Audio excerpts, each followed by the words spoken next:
മലയാള താരങ്ങളിൽ ഏറ്റവും വലിയ ക്രൗഡ് പുള്ളറായ മോഹൻലാലിന്റെ വിജയങ്ങളിലേക്കുള്ള തിരിച്ചുവരവാണ് ഈ വർഷത്തെ പ്രധാന കാര്യങ്ങളിലൊന്ന്. ഈ വർഷം ആദ്യ 6 മാസങ്ങൾ പിന്നിടുമ്പോൾ ഏറ്റവും അധികം കളക്ഷൻ നേടിയ 10 ചിത്രങ്ങൾ ഏതൊക്കെയെന്ന് നോക്കാം. വിവിധ ട്രാക്കർമാരുടെ കണക്കുകൾ ക്രോഡീകരിച്ച് തയ്യാറാക്കിയതാണ് ഈ ലിസ്റ്റ്.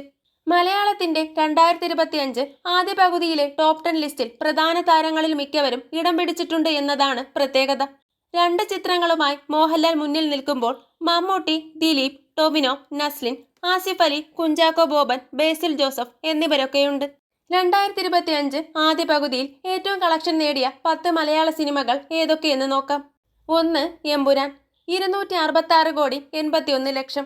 2. തുടരും 235 കോടി 38 ലക്ഷം.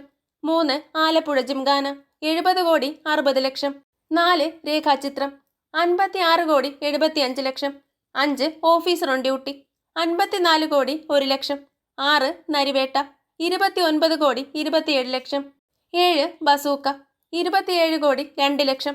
8. പ്രിൻസ് ആൻഡ് ഫാമിലി 26 കോടി 31 ലക്ഷം. 9. മരണമാസ് 18 കോടി 96 ലക്ഷം. 10. പടക്കളം 18 കോടി 77 ലക്ഷം. കൂടുതൽ സിനിമാ വിശേഷങ്ങൾക്കായി ചാനൽ മറക്കാതെ സബ്സ്ക്രൈബ് ചെയ്യുക.